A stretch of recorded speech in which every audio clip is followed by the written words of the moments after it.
ಇವಾಗ ನಾಗರ ಪಂಚಮಿ ಹಬ್ಬದಂದು ಇವಾಗ 2 ದಿನ 3 ದಿನ ನಾಗರ ಪಂಚಮಿಯನ್ನ ಆಚರಣೆ ಮಾಡ್ತೀವಿ. ಕೆಲವೊಂದಿಷ್ಟು ದಿನ ದೋಷ ಇರುತ್ತೆ ಅಂದ್ರೆ ಈ ಹಬ್ಬ ದಿನನೇ ದೋಷ ಮುಕ್ತ ಮಾಡ್ಕೋಬೇಕು ಅಥವಾ ಯಾವ ದಿನಗಳ ಇವಾಗ ಹಬ್ಬ ಮುಗಿದ್ರೂ ಕೂಡ ಮುಂದೆ ಯಾವ ದಿನಗಳಲ್ಲಿ ಈ ನಾಗದೋಷದಿಂದ ಯಾವ ರೀತಿಯಾಗಿ ಪೂಜೆ ಮಾಡಬೇಕು? ನಾರ್ಮಲ್ ಈ ಒಂದು ವಾರ ಅಂತ ಇರುತ್ತಲ್ಲ, ಇವಾಗ ಸೋಮವಾರ ಶಿವನ ವಾರ ಆಗಿರುತ್ತೆ, ಮಂಗಳವಾರ ದೇವಿ ವಾರ, ಈ ರೀತಿಯಾಗಿ ನೋಡಿದಾಗ ಮಂಗಳವಾರ ಬಹಳ ಶ್ರೇಷ್ಠವಾದಂತಹದ್ದು. ಮಂಗಳವಾರ ಕುಜದೋಷ ಯಾರ್ಯಾರಿಗಿರುತ್ತೆ, ಯಾವ ಜಾತಕಗಳಲ್ಲಿ ಕುಜದೋಷ, ನಾನು ಹೇಳ್ದಂಗೆ 80ರಿಂದ 90% ಜಾತಕಗಳಲ್ಲಿ ಕುಜದೋಷ ಹೆಚ್ಚು ಕಮ್ಮಿ ಇರುತ್ತೆ. ಅವರೆಲ್ಲರೂ ಕೂಡ ಮಂಗಳವಾರದ ದಿನ, ಕುಜವಾರ ಅಂತಲೇ ಹೆಸರು, ಅದಕ್ಕೆ ಮಂಗಳವಾರ ಅಂತ ಕರಿತೀವಿ ಅಷ್ಟೇ. ಅಂಗಾರಕ ವಾರ ಅಂತಲೂ ಕರೀತಾರೆ, ಮಾಂಗ್ಲಿಕ್ ಅಂತ ಕರೀತಾರೆ ನಾರ್ತ್ ಇಂಡಿಯಾದಲ್ಲಿ. ಇದೇನೇ ಕುಜದೋಷಕ್ಕೆ ಅವರು ಹಾಕಿ ಕರೀತಾರೆ ನಾರ್ತ್ ಇಂಡಿಯಾದಲ್ಲಿ. ಈ ಮಂಗಳವಾರದ ದಿನ ಕುಜದೋಷ ಪರಿಹಾರ ಮಾಡ್ಕೊಳ್ಳೋದು ಶ್ರೇಷ್ಠ. ಶನಿವತ್ ರಾಹು ಕುಜವತ್ ಕೇತು ಅಂತ ನಾವು ಜ್ಯೋತಿಷಾಸ್ತ್ರದಲ್ಲಿ ಹೇಳ್ತೀವಿ. ರಾಹು ಶನಿ ಥರ ಫಲ ಕೊಡ್ತಾನೆ, ಕೇತು ಕುಜನ್ ಥರ ಫಲ ಕೊಡ್ತಾನೆ. ಸೊ ಸರ್ಪದೇವತೆಗಳನ್ನು ಆವಾಹನೆ ಮಾಡಬೇಕು ಅಂದರೆ, ನಾವು ಆರಾಧನೆ ಮಾಡಬೇಕು ರಾಹುಕೇತುಗಳನ್ನು ಅಂದರೆ, ಶನಿವಾರದ ದಿನ ರಾಹುವನ್ನು ಆರಾಧನೆ ಮಾಡಬೇಕು, ಮಂಗಳವಾರದ ದಿನ ಕೇತುವನ್ನು ಆರಾಧನೆ ಮಾಡಬೇಕು. ಸೊ ಹಾಗಾಗಿ ಮಂಗಳವಾರ ನಮಗೆ ಕುಜ ಅಲ್ಲದೆ ಕೇತು ಕೂಡ ಬರ್ತಾನೆ. ಅದಲ್ಲದೆ ಮಂಗಳವಾರಕ್ಕೆ ಅಂದರೆ ಕುಜನಿಗೆ ಅಧಿದೇವತೆಗಳು ಯಾರು ಅಂತ ನೋಡ್ತು ಅಂದರೆ ಸ್ಕಂದ, ದುರ್ಗೆ ಮತ್ತು ಭೂವರಾಹಸ್ವಾಮಿ ಮತ್ತು ನರಸಿಂಹ. ಈ 4 ಕೂಡ ಬಹಳ ವಿಶೇಷ. ಕರೆಕ್ಟಾಗಿ ಅರ್ಥ ಮಾಡ್ಕೊಳ್ಳಿ. ಕುಜನ ವಾರ ಮಂಗಳವಾರದ ದಿನ ಸ್ಕಂದ ಅಧಿಪತಿ ಕುಜನಿಗೆ ಜ್ಯೋತಿಷಾಸ್ತ್ರದ ಪ್ರಕಾರ, ದೇವಿ ಅಂದರೆ ದುರ್ಗೆ ಅಧಿಪತಿ, ಮತ್ತು ನಾಗದೇವತೆಗಳನ್ನು ಸರ್ಪದೇವತೆಗಳನ್ನು ಬಿಟ್ಟು ನಾನು ಹೇಳ್ತಿರೋದು. ಹಾಗಾಗಿ ಇಲ್ಲಿ ನರಸಿಂಹದೇವರು ಅದು ಕೂಡ, ಮತ್ತು ಭೂವರಾಹಸ್ವಾಮಿ, ಇದಿಷ್ಟನ್ನು ಕೂಡ ಇವತ್ತಿಗೂ ಕೂಡ ತಮಿಳುನಾಡಿನಲ್ಲಿ ಜಾಸ್ತಿ ರಿಜಿಸ್ಟ್ರೇಷನ್ಸ್ ಆಗೋದೆಲ್ಲನೂ ಕೂಡ ಲ್ಯಾಂಡ್ ರಿಜಿಸ್ಟ್ರೇಷನ್ಸು ಮಂಗಳವಾರ ದಿನವೇ. ನಮ್ಮಲ್ಲಿ ಮಂಗಳವಾರ ಏನೂ ಕೆಲಸ ಮಾಡಲ್ಲ ಅಂತೀವಲ್ಲ, ತಮಿಳ್ನಾಡು ಕಡೆ ತುಂಬ ಜನ ಪರ್ಟಿಕ್ಯುಲರ್ ಆಗಿ ವಾಸ್ತು ತೋರಿಸೋದೆಲ್ಲನೂ ಮಂಗಳವಾರನೇ ತೋರಿಸ್ತಾರೆ. ಅವರು ಲ್ಯಾಂಡ್ ರಿಜಿಸ್ಟ್ರೇಷನ್ ಮಂಗಳವಾರನೇ ಮಾಡ್ತಾರೆ, ಈ ಥರದ್ದೆಲ್ಲ ಮಾಡ್ತಾರೆ. ಸೊ ಹಾಗಾಗಿ ಈ ಥರ ಮಾಡ್ಕೊಳ್ತಕ್ಕಂಥದ್ದು ಬಹಳ ವಿಶೇಷ. ಈ ನಾಗರ ಚೌತಿ, ನಾಗರ ಪಂಚಮಿ, ಸ್ಕಂದ ಷಷ್ಠಿ ಬಂದಿರತಕ್ಕಂಥದ್ದು ಈ ಸತಿ ಬಹಳ ವಿಶೇಷವಾಗಿ ಬಂದಿದೆ.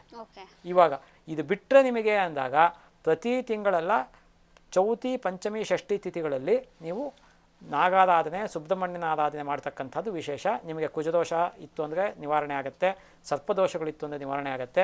ಇದು ಬಿಟ್ಟರೆ ನಮಗೆ ಮಾರ್ಗಶಿರ, ಪುಷ್ಯ, ಮಾಘ ಮಾಸದಲ್ಲಿ ಶುಕ್ಲ ಪಕ್ಷದಲ್ಲಿ ಸ್ಕಂದ ಷಷ್ಠಿ ಅಂತ ನಾವೇನು ತೇರು ನೋಡ್ತೀವಿ ನಾವು ಎಲ್ಲ ಕಡೆನೂ ಕೂಡ, ಅವಾಗಲೂ ಕೂಡ ನಾವು ಆರಾಧನೆ ಮಾಡ್ತಕ್ಕಂಥದ್ದು ವಿಶೇಷ.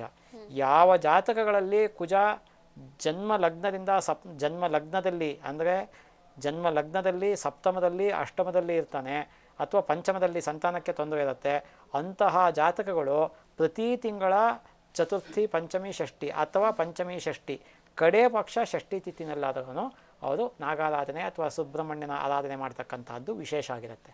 ಹೀಗೆ ಮಾಡೋದ್ರಿಂದ ಎಷ್ಟೋ ಅವ್ರಿಗೆ ಕುಜದೋಷ ಆಗಲಿ ಸರ್ಪದೋಷ ಆಗಲಿ ನಿವಾರಣೆ ಆಗುತ್ತೆ.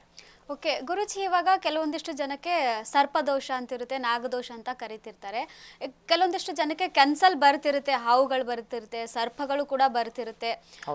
ಆದರೆ ಏನು ಸೂಚನೆ ಕೊಡುತ್ತೆ ಆ ಥರ ಕನ್ಸಲ್ ಬರೋದ್ರಿಂದ?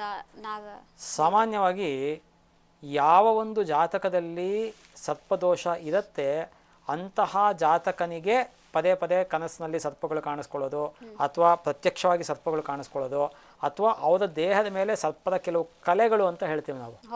ಈ ಹಾವು ಕಚ್ಚಿದ್ರೆ ಹೇಗೆ ಕಲೆ ಇರುತ್ತೆ ಆ ಥರ ಕಲೆ ಇರುತ್ತೆ ಕೆಲವರಿಗೆ, ನೀವು ಅಬ್ಸರ್ವ್ ಮಾಡದೆ ಗೊತ್ತಾಗುತ್ತೆ. ಅಥವಾ ನಾಗ ಮಚ್ಚೆಗಳಿರುತ್ತೆ, ಗರುಡ ಮಚ್ಚೆ ಇರುತ್ತೆ ಕೆಲವರಿಗೆ. ಗರುಡ ಮಚ್ಚೆ ಯಾರಿಗಿರುತ್ತೆ ಅಂಥವ್ರ ಹತ್ರ ಹಾವು ಸುಳಿಯೋದಿಲ್ಲ, ನಾಗದ ಹಾವು. ಅದಕ್ಕೆ ಗೊತ್ತಾಗತ್ತೆ. ನಮಗೆ ಇವಾಗ ನಮ್ಮ ಬೆನ್ನಲ್ಲಿತ್ತು ನಮಗೆ ಕಾಣೋದಿಲ್ಲ, ಆದರೆ ನಾಗದೇವತೆಗಳು ಒಂದು ನಾಗದ ಹಾವು ಏನಿರುತ್ತೆ ಅವಕ್ಕೆ ಗೊತ್ತಾಗತ್ತೆ ಇವನಿಗೆ ಗರುಡ ಮಚ್ಚೆ ಇದೆ, ಆ ಗರುಡನ ಅನುಗ್ರಹ ಆ ಜೀವಾತ್ಮನಿಗೆ ಇರುತ್ತೆ. ಆವಾಗ ಅಂಥವ್ರಿಗೆ ಅದು ಏನು ಮಾಡೋಕ್ಕಾಗೋದಿಲ್ಲ, ದೂರ ಹೊರಟೋಗುತ್ತೆ. ಯಾವುದೋ ಗರುಡ ರೇಖೆ ಅಂತ ಒಂದು ಫಿಲಮೇ ಬಂದಿದೆ ಕನ್ನಡದಲ್ಲಿ. ಹಾಗಾಗಿ ಇದೆಲ್ಲವೂ ಕೂಡ ಸೂಚಿಸುತ್ತೆ ಈ ಥರದ್ದೆಲ್ಲ. ಇದೆಲ್ಲವನ್ನು ನಾವು ಗಮನಿಸಬೇಕು. ಹಾಗಾಗಿ ಯಾರ ಜಾತಕಗಳಲ್ಲಿ ಈ ಥರ ದೋಷ ಇರುತ್ತೆ ಅವರು ನಾಗಾರಾಧನೆಯನ್ನು ಮಾಡ್ತಕ್ಕಂಥದ್ದು ಬಹಳ ಸೂಕ್ತ. ಹಾಗೆ ಮಾಡೋದ್ರಿಂದ ಖಂಡಿತವಾಗಲೂ ಅವ್ರಿಗೆ ಮದುವೆ ಆಗಿಲ್ಲ ಅನ್ನೋರಿಗೆ ಮದುವೆ ಆಗುತ್ತೆ, ಪದೇ ಪದೇ ಅಬಾರ್ಷನ್ ಆಗ್ತಕ್ಕಂಥದ್ದು ಅಥವಾ ಮಕ್ಕಳು ಸತ್ತು ಹುಟ್ಟತಕ್ಕಂಥದ್ದು ಈ ಥರದ್ದೆಲ್ಲ ಇದ್ದಾಗ ಸರ್ಪಶಾಪ ಯೋಗನೋ ಕುಜದೋಷನ ಪ್ರಬಲವಾಗಿರುತ್ತೆ ಸಂತಾನ ಸ್ಥಾನದಲ್ಲಿ, ಅಂಥದ್ದೆಲ್ಲನೂ ನಿವಾರಣೆ ಆಗುತ್ತೆ. ಇನ್ನೊಂದು ಗುರುಜಿ, ಇವಾಗ ಕೆಲವೊಂದಿಷ್ಟು ಜನಕ್ಕೆ ಅದೃಷ್ಟ ಕೂಡ ಬರುತ್ತೆ ಅಂತ ಹೇಳ್ತಾರೆ.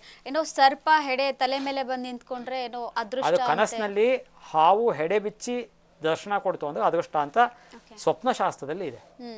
ಸ್ವಪ್ನಶಾಸ್ತ್ರ ಮತ್ತು ಶಕುನಶಾಸ್ತ್ರ ಅಂತೆಲ್ಲ ನಮ್ಮಲ್ಲಿ ಜ್ಯೋತಿಷ್ಯದಲ್ಲಿ ಅಂಗಗಳವೆಲ್ಲಾನು ಹೌದು. ಸಂಹಿತಾ ಭಾಗದಲ್ಲಿ ಬರ್ತಕ್ಕಂಥದ್ದವೆಲ್ಲಾನು. ಸೊ ಅಲ್ಲಿ ನಮಗೆ ಸ್ವಪ್ನಶಾಸ್ತ್ರ ಶಕುನಶಾಸ್ತ್ರವನ್ನು ನಾವು ನೋಡಿದಾಗ ಸ್ವಪ್ನಶಾಸ್ತ್ರದಲ್ಲಿ ಕನಸಿನಲ್ಲಿ ಬರೀ ಹಾವು ಬಂದರೆ ಪ್ರಯೋಜನ ಇಲ್ಲ, ಹಾವು ಹೆಡೆ ಎತ್ತಿರೋದು ಬರಬೇಕು. ಇವಾಗ ರಕ್ತ ನೋಡಿದಾಗ ನಮಗೆ ಭಯ ಅಂತೀವಿ, ಅದಕ್ಕೆ ಕನಸಿನಲ್ಲಿ ರಕ್ತ ಬಂದರೆ ಒಳ್ಳೆಯದು ಅಂತ ಶಾಸ್ತ್ರ ಹೇಳುತ್ತೆ ಸ್ವಪ್ನಶಾಸ್ತ್ರದಲ್ಲಿ. ಹಾಗಾಗಿ ಇದರದ್ದೆಲ್ಲ ಬೇಕಾದಷ್ಟು ಇದೆ. ಹಸುವನ್ನ ನೋಡ್ತಕ್ಕಂಥದ್ದು ಒಳ್ಳೆಯದು, ನಾಗದೇವತೆ ಹೆಡೆ ಬಿಚ್ಚಿರುವಂಥದ್ದು ಒಳ್ಳೆಯದು. ಹಾಗೆ ಇರ್ತಕ್ಕಂಥದ್ದು ಅಲ್ಲ, ಯಾವುದೋ ಸರ್ಪದೋಷದ ನಿಮಿತ್ತವಾಗಿ ನೀವು ನಿವಾರಣೆ ಮಾಡ್ಕೊಳ್ಳಿ ಅಂತ ಸೂಚಿಸೋದಕ್ಕೆ ಬಂದಿರುತ್ತೆ ಅದು. ಓಕೆ.